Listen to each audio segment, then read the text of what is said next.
Hey guys, it's January 20th. That means we're reading Hebrews chapter 10, verses 32 through 39. So tonight comes in as we're reading through chapter 10. If you remember, we started with this idea that there's a better life in Christ.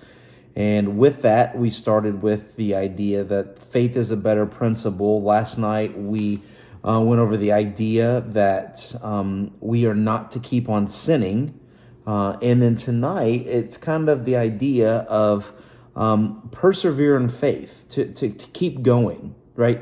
The author is writing to Hebrew Christians, and not only is he explaining why Jesus is better, not only is he explaining how Jesus answers the Old Testament, but we're starting to see in the end of chapter 10, and we're going to move forward tomorrow in chapter 11, this idea of faith. And faith comes with a purpose, it comes with the reason.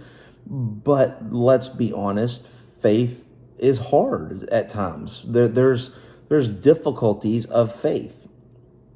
And so we looked at last night of saying that Christians don't need to continue to habitually sin, do the same sin over and over. We should put his will before our will. But tonight, it's really the idea of the author is kind of telling the Christians to hang in there, to hang in there. And he really gives them two things and gives us today as we read this, when faith gets hard, when we feel like we've been pushed to the edge, there's two things we need to do. We need to look back and we need to look forward, right? Look back, look forward. In verses 32 through 35, he explains that we need to look back. And notice he says in verse 32, but recall the former days. Think about the old days when you were enlightened, when you were saved. That's another word that can be used there. You endured a hard struggle for sufferings, sometimes being publicly exposed to reproach and affliction, and sometimes being partners with those so treated. He's saying, look back. Remember when you were saved. Remember when at the beginning you were heartfelt into Christianity and it was new and you were excited and you went through all the bad things. Think about all that you've done, Hebrew Christians. Think about everything you've gone through. Now's not the time to quit, right? And it's saying for us as Christians, when we have issues, when we have things that approach us, when we have bad things to happen, now's not the time to leave, right? We talked about Sunday, right? We talked about Pastor Micah leaving, going to another church, Brian taking a job at the high school and stepping down to part-time, which really kind of leaves us, with no staff, really, right? With me. And so with this, it's kind of the same thing. You remember all that Green Acres has been through in the past. You remember everything that God has done with Green Acres. Now is not the time to doubt that. Now is not the time to change. Now is not the time to question.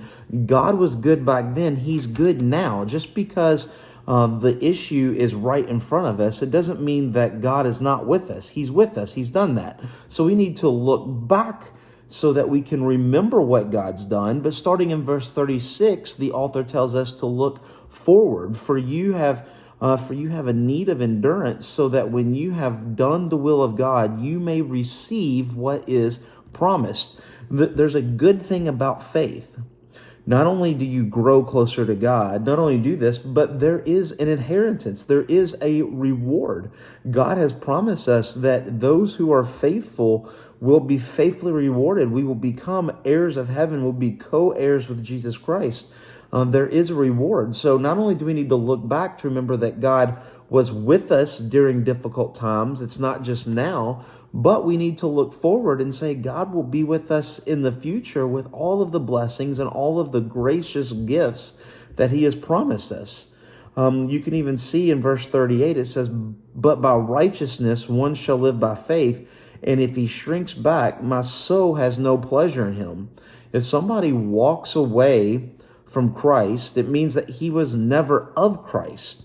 It's not that we are we can lose our salvation. But he's saying that as a Christian, as somebody that's proclaiming to know Christ, that we should have a knowledge, we should have a faith, we should have courage, we should have conviction to stay with Jesus all the way to the end. Verse 39, but we are not of those who shrink back and are destroyed, but of those who have faith and persevere their souls.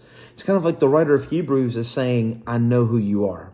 I know you're a Christian. I know you love Jesus. And I know you're going through a lot of things now. But you remember what you've been through in the past? You remember what God has done and has amazingly brought you through all the way to the end? And he's saying, I know you. I know what you're going through. I know this. I know Christians, we are not one to shrink back. We are not ones to cower. That is what the world does. The world runs where Christians will stand strong. If we believe that God is the creator and God is in control of everything, how dare we run? We should be the first ones holding the line, standing strong and saying, I know that yes, right now is tough, but I know God already has answers. I know God will walk me through it. I know God will be there. And even if we don't make it through it, it doesn't matter because God is with me. I know we are not the ones to shrink back. We have faith and we persevere, right? And we preserve their souls. No matter what, Christ is with us, keeping us and helping us move forward if we will trust in him. We must persevere in faith. We need to look back and remember what God has brought us through and look forward in anticipation of what God's going to do in the future. Man, I hope this is good. This is so exactly what I was talking about Sunday morning. And it's just amazing how God brings it together, even in reading through Hebrews. And tomorrow we start with about chapter 11 about faith. Through all of this, that we should persevere in our faith. And now, starting tomorrow, we'll see what faith is. God bless. We'll see you tomorrow.